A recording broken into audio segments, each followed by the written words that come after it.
علی مولا، ہے علی مولا، ہے علی مولا۔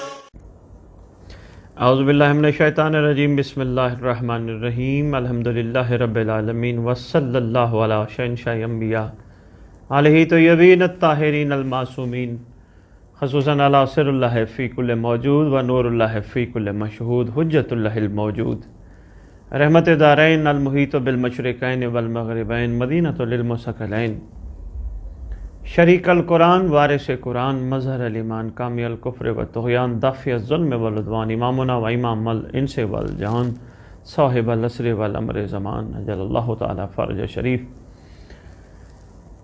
و امہات طیبین الطاہرین، صلوات اللہ سلام اللہ علیہ اجمعین، و لعنت اللہ علی اعدائہم من یوم الازل الی یوم الدین۔ بسم اللہ الرحمن الرحیم، انا للہ و انا الیہ راجعون۔ سامعین، جیسا کہ آپ جانتے ہیں، آج کا یہ جو دن گزرا ہے بہت بڑی مصیبت کا دن، بہت بڑی تکلیف کا دن۔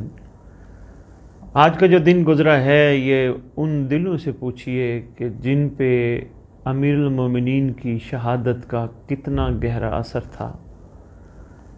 مومنین نے اپنے اپنے انداز میں، محبان آل محمد نے اپنے اپنے انداز میں اس وقت دنیا کی صورتحال، ملک کی صورتحال کو دیکھتے ہوئے بھرپور انداز میں عزاداری کی، بھرپور انداز میں امیر المومنین کی شہادت پر جس انداز میں مومنین عالم نے اپنا اظہار کیا، یقیناً قابل تحسین ہے۔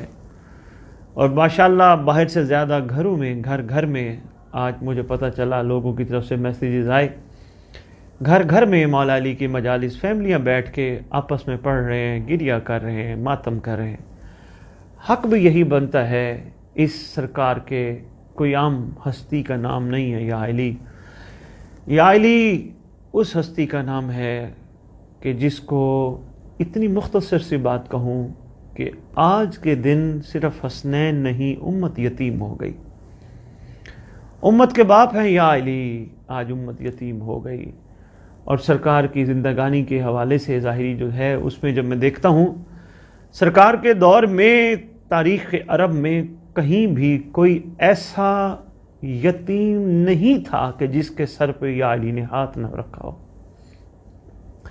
مولا علی علیہ السلام کی پردرد شہادت جہاں بہت سارے پہلوؤں کو اجاگر کرتی ہے، جس طرح میں نے عرض کیا ہے، ایک پہلو مومنین کے دلوں کا غم میں ڈوب جانا، سو کی کیفیت کا بہت زیادہ طاری ہو جانا، وہاں سرکار کی شہادت کے حوالے سے یہ بھی ضرور دیکھنا پڑتا ہے، دیکھنا چاہیے کہ کون سے عوامل تھے، کون سی بات تھی، کون سے ایسے معاملات تھے کہ جس پر وہ ملعون لعین اتنے بڑے کام پر مامور ہوا، مجبور ہوا، اس نے یہ کام کیا۔ جب یہ ساری باتیں رکھتے ہیں تو مختصر سے ایک بات سامنے آتی ہے، وہ ہے نفس۔ نفس ایک ایسی چیز کا نام ہے کہ جب یہ حاوی اور غالب ہو جائے ضمیر پر تو پھر یہ بڑے سے بڑا کام سر انجام دلوا دیتا ہے۔ نفس یعنی لالچ، یعنی طمع، یعنی طلب۔ پھر وہ یہ نہیں دیکھتا میں یہ جو کر رہا ہوں اس کا کہنا مان کے یہ اس کے کہنے پہ کر رہا ہوں تو اس کا نتیجہ کیا نکلے گا، وہ یہ نہیں دیکھتا۔ وہ یہ دیکھتا ہے جو یہ میرا نفس کہہ رہا ہے میں نے اس کی ماننی ہے۔ یہ ایسا بے لگام گھوڑا بن جاتا ہے، پھر اس کو نظر نہیں آتا جس کو شہید کر رہا ہوں وہ مومنوں کا امیر ہے، وہ متقین کا امام ہے، وہ عالمین کا سلطان ہے، وہ حسنین کا بابا ہے، وہ غازی عباس کے پاک بابا ہیں۔ یہ نفس، حالانکہ خود سرکار نے اپنے خطبات میں نفس کے حوالے سے جتنی سرزنش فرمائی ہے، میں کہتا ہوں اگر پڑھی جائے نہج البلاغہ اور دوسرے فرامین امیر المومنین علی ابن ابی طالب علیہ السلام تو بات سامنے آتی ہے۔ اس نفس کی سرزنش کے حوالے سے سرکار نے کیا کمال اور اخیر گفتگو فرمائی ہے، اور کامیاب شخص قرار دیا ہے اسے جس نے اپنے نفس پہ قابو پا لیا۔ تو یہ شہادت کا دن ہم سب سے یہ تقاضا کرتا ہے، ایک تو ہم یاد منا رہے ہیں، پوری دنیا کو بتا رہے ہیں کہ مولا علی علیہ السلام کو کس انداز سے شہید کیا گیا۔ لوگ پوچھنے پہ مجبور ہیں، یہ کیوں باہر سڑکوں پہ نکلے ہیں، یہ کیوں گھروں میں عزاداری کر رہے ہیں، یہ کیوں ایسا کر رہے ہیں؟ تو جب پوچھتے ہیں تو پتہ چلتا ہے، بتایا جاتا ہے کہ ہاں اس طرح یہ شہادت عظمیٰ واقع ہوئی تھی، مگر جو اس کے پیچھے قوت کار فرما ہے وہ نفس ہے۔ وہ نفس ایک ایسا ظالم، ایک ایسا گندا اور غلیظ نظام بن جاتا ہے اس وقت جب یہ اطاعت خدا، اطاعت رسول اور اطاعت اولی الامر سے باہر نکل جائے، پھر یہ بن جاتا ہے، پھر یہ خونخوار بھیڑیا بن جاتا ہے، پھر اس کو سمجھ نہیں آتی۔ مثلا کوئی انسان چوری پہ مجبور ہو جاتا ہے تو وہ کیا کہتے ہیں، جی آپ کو کسی نے کہا کہ آپ چوری کرو؟ نہیں جی، نفس نے مجبور کیا۔ کوئی انسان نعوذ باللہ من ذالک گندے کام پہ مجبور ہو جاتا ہے، غلیظ نجس کام پہ مجبور ہو جاتا ہے، پوچھا جاتا ہے آپ کو کس نے کہا یہ کرو؟ تو کہتے ہیں نفس نے مجبور کیا۔ یعنی یہ نفس ہی مجبور کرتا ہے انسان کو حق کے راستے سے ہٹانے کی، اور جن کے یہ شکنجے، جن کو اپنے شکنجے میں یہ پکڑ لیتا ہے تو ان کو ہٹا دیتا ہے۔ تو یہ نفس کو مات دینے کے لیے امیر المومنین علی بن ابی طالب علیہ الصلوۃ والسلام، امام المتقین علیہ الصلوۃ والسلام نے جو احسان اور قانون وضع فرمائے ہیں وہ سرکار کے قوانین اور احسانات ہم سب کے سمجھنے کے لیے ہیں۔ اور ابھی میں ایک پروگرام میں پہلے گزارش کر رہا تھا، علی کو ماننا ناکافی ہے اس وقت جب تک علی کی نہ مانی جائے۔ تو امیر المومنین کا فرامین کو اپنے دل میں اتارنا بہت ضروری ہے، ان کی حقیقت تک پہنچنے کی کوشش کرنا بہت ضروری ہے۔ اور یہ اور بات ہے کہ ہم کم ظرف ہیں، ہم اتنے مضبوط نہیں ہیں، ہم اتنے طاقتور نہیں، ہمارے ذہن اتنے کمال نہیں ہیں، ہم اس حقیقت تک نہیں پہنچ سکتے، لیکن پھر بھی کوشش کر کے اگر ہمارے لیے ساری باتیں واضح فرمائی گئی ہیں تو ہمیں پہنچنا ہوگا۔ یہ ہمارے بس کی بات ہے، ہم ان پر پہنچ کر اپنے لیے کچھ نہ کچھ تو راہ متعین کر سکتے ہیں۔ تو اسی طرح متقین سرکار کیوں امام المتقین جو بنے، متقیوں کے امام جو بنے، سرکار مومنوں کے امیر جو بنے، سرکار کیوں بنے؟ اس کے پیچھے وہ راز چھپا ہے نا، تو راز جو چھپا ہے وہ یہی ہے، نفس کی شکست کا نام متقی بننا ہے۔ جب تک نفس کو شکست نہیں ہوگی، اور جتنے میں پچھلے اپنے 2 پروگرام میں متقین کی تعریف کرتا آ رہا ہوں وہ آپ کے سامنے ہے، میں نے جس انداز میں متقین کی تعریف کی ہے، اور ابھی تو میں برادران اہل سنت نے جو متقی کی تعریف کی ہے، متقین کی تعریف کی، میں ابھی انہیں پہ گفتگو کر رہا ہوں۔ ابھی تو امیر المومنین کا خطبہ بھی میں نے آپ کے سامنے پیش کرنا ہے۔ تو اس متقی کی تعریف کا جب نچوڑ نکالا جائے تو وہ یہی ہے، نفس کی شکست۔ ورنہ علی کو کون جانے، علی بادشاہ کو کون جانے۔ جب مولا صادق علیہ الصلوۃ والسلام سے پوچھا گیا امیر المومنین آپ کے دادا کا لقب ہے، کسی نے معصوم کو کہا تھا نا آپ امیر المومنین، تو فرمایا نہیں، ہم امیر المومنین نہیں، ہمارے دادا، ہمارے جد گرامی کا ہی یہ لقب ہے امیر المومنین۔ تو ان سے پوچھا یہ امیر المومنین سرکار آپ فرما رہے ہیں تو لکھا کہاں ہے؟ تو مولا صادق علیہ الصلوۃ والسلام میں متقی کی تعریف بتانے سے پہلے سرکار صادق علیہ الصلوۃ والسلام کی بات آپ کو سناتا جو بڑی اہم ہے، بڑی ضروری ہے، تاکہ یہ علی کی فضیلت کا جب سب کو آپ کو اور زیادہ اندازہ ہو جائے، اور زیادہ سرکار کے بارے میں محبت میں اضافہ ہو جائے، تو پھر انشاءاللہ پھر متقین پہ آتا ہوں۔ تو سرکار فرماتے ہیں جب اللہ نے عرش کو پیدا کیا اس پر تحریر کیا لا الہ الا اللہ محمد رسول اللہ علی امیر المومنین۔ پھر فرماتے ہیں جب اللہ نے کرسی کو پیدا کیا اس پر لکھا لا الہ الا اللہ محمد رسول اللہ علی امیر المومنین۔ پھر سرکار مولا صادق علیہ الصلوۃ والسلام فرماتے ہیں جب پروردگار نے لوح کو پیدا کیا اس پر یہی لکھا لا الہ الا اللہ محمد رسول اللہ علی امیر المومنین۔ تو کیا مولا صرف ان چیزوں پہ لکھا ہے؟ فرماتے ہیں نہیں، سن، جب اسرافیل کو پیدا کیا اس کی پیشانی پہ لکھا لا الہ الا اللہ محمد رسول اللہ علی امیر المومنین۔ پھر فرماتے ہیں جب جبرائیل کو پیدا کیا اس کے پروں پر لکھا لا الہ الا اللہ محمد رسول اللہ علی امیر المومنین۔ تو میں یہاں ایک بات کہتا جاؤں، اسرافیل وہ ہے جس نے سور پھینکنا ہے، تو سور پھینکنے والا وہ پیشانی رکھتا ہے جس کی پیشانی پہ علی امیر المومنین لکھا ہے، اور وہ جبرائیل جو اپنے پروں سے پرواز کرتا ہے اس کی پیشانی پر بھی یہی لکھا ہے لا الہ الا اللہ محمد رسول اللہ علی امیر المومنین۔ کیا مولا بس اتنا ہی؟ فرماتے ہیں نہیں، پروردگار نے جب آسمان بنائے ان کے اطراف پہ لکھا لا الہ الا اللہ محمد رسول اللہ علی امیر المومنین۔ پھر فرماتے ہیں پروردگار نے جب زمینیں پیدا کی ان کے اطباق پہ لکھا، طبقوں پہ لکھا لا الہ الا اللہ محمد رسول اللہ علی امیر المومنین۔ پھر فرماتے ہیں پہاڑ بنائے تو ان کی چوٹیوں پر لکھا لا الہ الا اللہ محمد رسول اللہ علی امیر المومنین۔ پھر فرماتے ہیں جب پروردگار نے سورج بنایا تو اس پر لکھا لا الہ الا اللہ محمد رسول اللہ علی امیر المومنین۔ آگے فرماتے ہیں جب پروردگار نے چاند پیدا کیا، چاند بنایا تو اس پر بھی لکھا لا الہ الا اللہ محمد رسول اللہ علی امیر المومنین۔